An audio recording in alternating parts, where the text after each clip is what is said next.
अनेकांच्या पोटातील ओठावर येणाऱ्या गुपितांची बिनधास्त मांडणी करणारं बातमीपत्र। ओबीसीचा लढा तर निश्चित सुरू होईल आणि माननीय भुजबळ साहेब हे नेहमी ओबीसी आरक्षणाच्या बाबतीमध्ये भूमिका घेत आलेले आहेत आणि अशा भूमिका घेण्यामुळे त्यांना किंमतही मोजावी लागलेली आहे।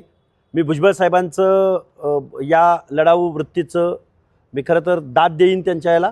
आता ओबीसी बांधवांनी आणि उर्वरित ओबीसीच्या मंत्र्यांनी थोडंसं संविधानाच्या बाजूनं ओबीसीच्या बाजूनं जे कायद्यात आहे त्याची भूमिका घ्यायला हवी। आज आठवण येते स्वर्गीय गोपीनाथराव मुंडे साहेबांची।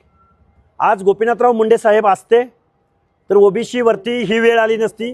माननीय छगनरावजी भुजबळ यांच्या खांद्याला खांदा लावून त्यांनी ओबीसींच्या बाबतीमध्ये जी काही अन्यायाची मालिका सुरू आहे या महाराष्ट्रामध्ये ती निश्चित झाली नसती, हे मी जबाबदारीनं तुमच्यासमोर सांगेन। जरांगेंची पत्रकार परिषद झाली। जरांगेंनी आता विधान केले की पश्चिम महाराष्ट्र असेल, मराठवाडा असेल किंवा महाराष्ट्र असेल, यामधला एकही मराठा आरक्षणाच्या बाहेर राहणार नाही, शेवटच्या मराठ्यापर्यंत हे आरक्षण पोहोचू।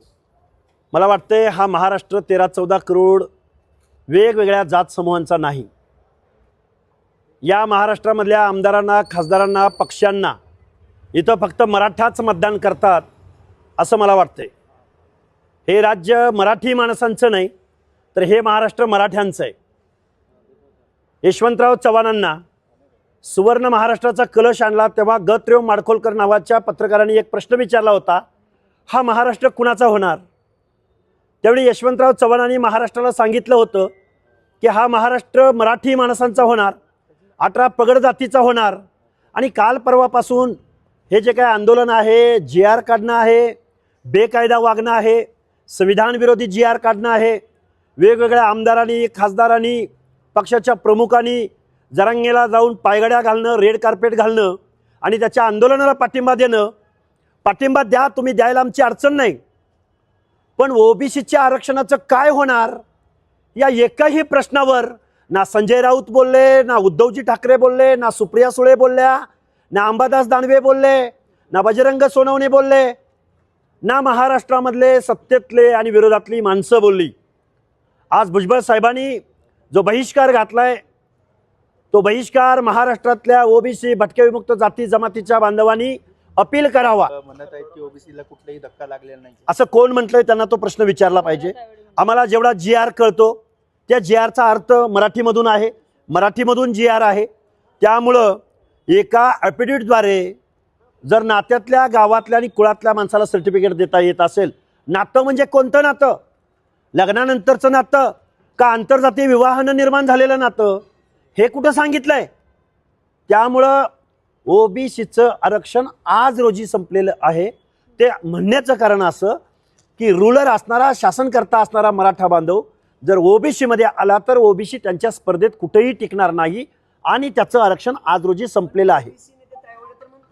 अरे मी वेळोवेळी सांगतोय तुम्हाला, तायवाड्यांना हा प्रश्न विचारा तुम्ही। कुडमुड्या जोशी, पारधी, कडक लक्ष्मीवाला, कैकाडी हा माणूस, अहो विखे पाटील तुमच्या स्पर्धेमध्ये कसा टिकणार आहे? कारखानदाराचे नेते होण्याच्या भानगडीत पडू नका। नगर जिल्ह्यामधल्या, अहिल्यानगर जिल्ह्यामधल्या पारनेर तालुक्यामध्ये किती मेंढपाळ बांधव राहतात? लाज वाटली पाहिजे ज्येष्ठ नेता म्हणून असं वक्तव्य करत असताना। अरे आम्ही आमदार खासदाराची पोरं निश्चित नाही, पण गावगाड्यातल्या संविधानाची आणि गावगाड्यातल्या शेवटच्या घटकाची भाषा आम्ही तुमच्यासमोर मांडतोय। त्यामुळं जबाबदारीनं बोला, आम्हाला अंडर एस्टिमेट करायच्या भानगडीत तुम्ही पडू नका। काय कळतो तुम्हाला सोशल जस्टिस?